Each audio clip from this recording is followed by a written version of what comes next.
लेकिन सवाल है एक बच्ची के मासूम बच्ची के साथ हुई दरिंदगी का। मैं तो ये कहता हूं कि बहुजन समाज की बेटी हो या किसी भी शादाब रिजवी मात्र 11 साल की बच्ची है वो, और 8 घंटा तक एम्बुलेंस में पड़ी रही वो, और वाकई नहीं बेड को इंतजाम सरकार या अस्पताल नहीं कर पाया। या खबर सुन के रोंगटे खड़े हो रहे हैं। लेकिन सवाल एक उठता है कि आखिर हर बलात्कार से पीड़िता बच्ची बहुजन समाज की ही क्यों निकलती है। मेरा कहना यह है, चाहे बेटी किसी भी समाज की हो, हमारी बेटी है। लेकिन और उसके बाद अगर ये पता लगता है कि कौन से समाज की बच्ची है, तो बस बहुजन समाज की वो बच्ची निकल कर आती है। इसका मतलब साफ है कि मनुवादी विचारधारा के जो दरिंदे इस देश के अंदर पल रहे हैं, ये उनकी दरिंदगी निकल कर सामने आ रही है। तो ऐसे समय में, ऐसे वक्त में हमारे समाज को सिर्फ और सिर्फ सतर्क रहना होगा, जागरूक होना होगा, संघर्ष करना होगा, शिक्षित बनना होगा, संगठित होना होगा। नमस्कार, क्या हाल चाल है? सब ठीक हैं? बहुत बढ़िया।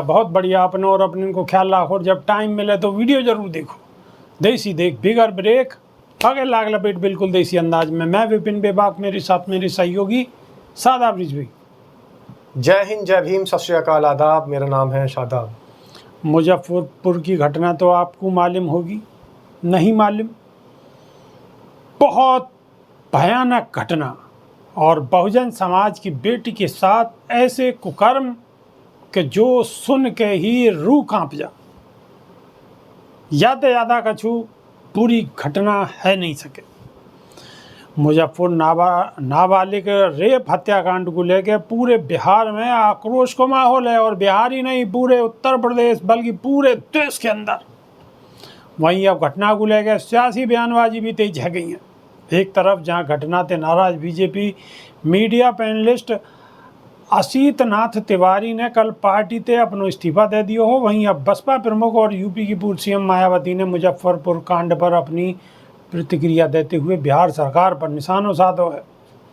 बसपा सुप्रीमो मायावती ने सोशल मीडिया प्लेटफॉर्म एक्स पर लिखी है कि बिहार के जिला मुजफ्फरपुर में दलित नाबालिग के साथ दुष्कर्म व वाक़े पे चाकू ते गोद कर मारने तथा फिर पटना अस्पताल में वह इलाज में देरी, लापरवाही से हुई मौत की ताज़ा घटना राज्य की बदहाल कानून व स्वास्थ्य व्यवस्था को जीतो जागतो प्रमाण है। ये डबल इंजन सरकार को जीतो जागतो प्रमाण है, जो अति निंदनीय है और चिंतनीय है। बिहार कब बदलेगा?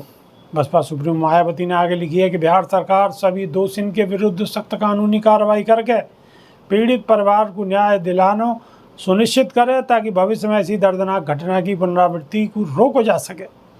सरकार पीड़ित परिवार की हर प्रकार से मदद करे और वहाँ के साथ खड़ी दिखाई दे तो ये बेहतर होगा। शादाब रिजवी, बच्ची के साथ में इतनी दुर्गति करी गई है, इतनी दरिंदगी करी गई है कि जो शब्द आप बोलोगे वही शब्द निंदा के नहीं है, कम है।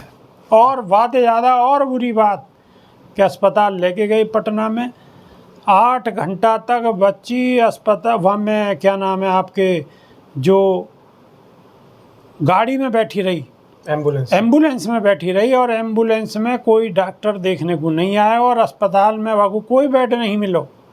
तो ज़्यादा बुरी स्थिति क्या है सके। डबल इंजन सरकार की नाकामी जग जाहिर है। ये बिहार की स्थिति नहीं है, पूरे देश की स्थिति ऐसी है। आप देखिए कि जहाँ जहाँ सरकारी अस्पताल हैं, वहाँ पर स्वास्थ्य सेवाएं कितनी चरमराई हुई है। खुद अस्पताल स्ट्रेचर पर हैं, खुद अस्पतालों को वेंटिलेटर पर रखा हुआ है इस सरकार ने। वो अस्पताल बस सांस ले रहे हैं कि जैसे तैसे करके नाम चारे के लिए अस्पताल चल रहे हैं। लेकिन सवाल है एक बच्ची के, मासूम बच्ची के साथ हुई दरिंदगी का। मैं तो ये कहता हूं कि बहुजन समाज की बेटी हो या किसी भी शादाब रिजवी, मात्र 11 साल की बच्ची है वो, और 8 घंटा तक एम्बुलेंस में पड़ी रही वो, और वाकई नहीं बेड को इंतजाम सरकार या अस्पताल नहीं कर पाया। यादा बुरी बात क्या है सके, बताओ। देखिए, जिस तरीके से उस बच्ची के साथ में दुष्कर्म करने वाले अब भी खुलेआम घूम रहे हैं, तो समझ लीजिए इस देश की सरकार को कहीं जाकर शर्म से अगर इस्तीफा भी पहले शादाब रिजवी, दुष्कर्म करो, दुष्कर्म करने के बाद गलों काट दियो, वाकई सीना पे चाकू दे वार करे, मतलब इतनी ज़्यादा चोट पहुँचाई मासूम को कि जाके नहीं है, शब्द भी कम पड़ जाएंगे। कोई अंग नहीं छोड़ो, सब अंग भंग कर दिए। रोंगटे खड़े हो रहे हैं, खबर सुन के रोंगटे खड़े हो रहे हैं। लेकिन सवाल एक उठता है कि आखिर हर बलात्कार से पीड़िता बच्ची बहुजन समाज की ही क्यों निकलती है। मेरा कहना यह है, चाहे बेटी किसी भी समाज की हो, हमारी बेटी है, लेकिन जब दरिंदगी का शिकार मामलों के अंदर जांच पड़ताल होती है और पता लगाया जाता है कि जो पीड़िता है, जिस मासूम बच्ची के जिस्म को दरिंदों ने नोच लिया हो, जिस बच्ची के मासूम जिस्म को दरिंदों ने खसोट लिया हो, उन शैतानों ने, उन हैवानों ने उस बच्ची को ये नहीं देखा कि वो कितनी सी उम्र की एक मासूम बच्ची है और उसके साथ इतना बड़ा जघन्य अपराध कर दिया, कुकृत्य कर दिया, और उसके बाद अगर ये पता लगता है कि कौन से समाज की बच्ची है, तो बस बहुजन समाज की वो बच्ची निकल कर आती है।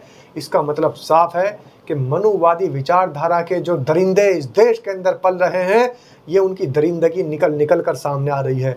वो दरिंदे एक्सप्रेसवे पर, हाईवे पर कुकृत्य करते नजर आ रहे हैं, एक बार को समाज इग्नोर कर देगा।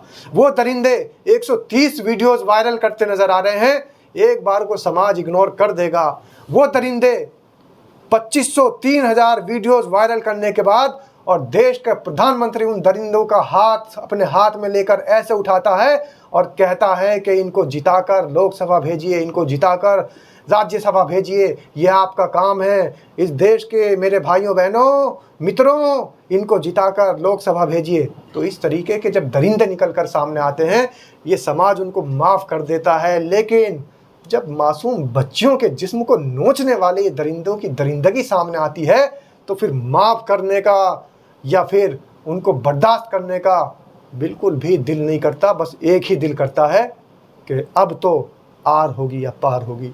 लेकिन बाबा साहेब भीमराव अंबेडकर ने हमें मना किया है कि कभी कानून हाथ में नहीं लेना, इसलिए हम कानून के तहत सज़ा चाहते हैं और ऐसे दरिंदों को सज़ा मिलना बड़ा मुश्किल काम हो चुका है। उसके लिए हमारे समाज को जागरूक होना पड़ेगा, सतर्क रहना पड़ेगा और संघर्ष करना पड़ेगा। क्योंकि जब अस्पतालों में दरिंदगी के बाद इलाज तक के लिए डॉक्टर नसीब नहीं हो रहे, थानों में जाते हैं तो इंस्पेक्टर उल्टा फरियादी को डांट फटकार लगा देते हैं, उनकी महिलाओं को अपने कमरे में बुलाकर अपने बिस्तर गर्म करने की उनके ऊपर शर्त रख देते हैं, तो ऐसे समय में, ऐसे वक्त में हमारे समाज को सिर्फ और सिर्फ सतर्क रहना होगा, जागरूक होना होगा, संघर्ष करना होगा, शिक्षित बनना होगा, संगठित होना होगा।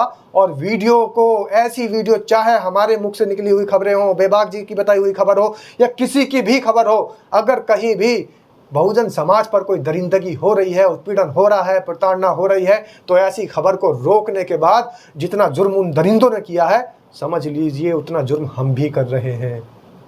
तो कम से कम ऐसे जालिम तो मत बनिए कि दरिंदगी की खबर आपके सामने आ जाए और चुपचाप उसको अपने मोबाइल में देखकर हटा दें। इसको ज़्यादा से ज़्यादा लोगों तक पहुंचाने की कोशिश करो, क्योंकि स्वराज टाइम्स की ही खबर हो, कोई ज़रूरी नहीं है। अगर और कई चैनल की भी ऐसी कोई खबर है, बहुजन समाज को जहाँ उत्पीड़न है रो, ऐसी कोई खबर है, वह खबर को शेयर करो, क्योंकि यह काम है सिर्फ आप ही करोगे और कोई करने वाला है नहीं। यही काम सौंप के गए हैं बाबा साहेब भीमराव अम्बेडकर हमें कि शिक्षित बनो, संगठित रहो, संघर्ष करो। और संघर्ष हमारा अभी यही है। समय बदलेगा, समय के अंदर बदलाव आएगा तो हमारा संघर्ष भी बदलेगा। लेकिन अभी हमें सिर्फ इतना संघर्ष करना है कि अगर कहीं भी बहुजन समाज पर और दलित समाज पर, शोषित समाज पर, वंचित समाज पर जहाँ भी कहीं उत्पीड़न, प्रताड़ना, दरिंदगी हो रही है, तो ऐसी खबरों को ज़्यादा से ज़्यादा लोगों तक पहुँचाएँ, शासन प्रशासन तक पहुँचाएँ, सरकारों तक पहुँचाएँ, ताकि इन दरिंदों को, जिन्होंने दरिंदगी की है और एक मासूम सी बच्चियों का जिस्म नोचने का काम किया है, इन बच्चों का जिस्म भी गिद्ध नोचें। जब इनको फांसी लगे तो कम से कम फांसी के फंदे पर इनको उतनी ही तड़प होनी चाहिए जितनी तड़प मासूम बच्ची को इन दरिंदों की दरिंदगी झेलते समय हुई थी। तो अभी के नहीं, यहाँ सिर्फ इतना ही। नई वीडियो में फिर रूबरू होंगे। बहुत बहुत धन्यवाद। नमस्कार। जय भीम, जय संविधान। जय भीम, जय संविधान।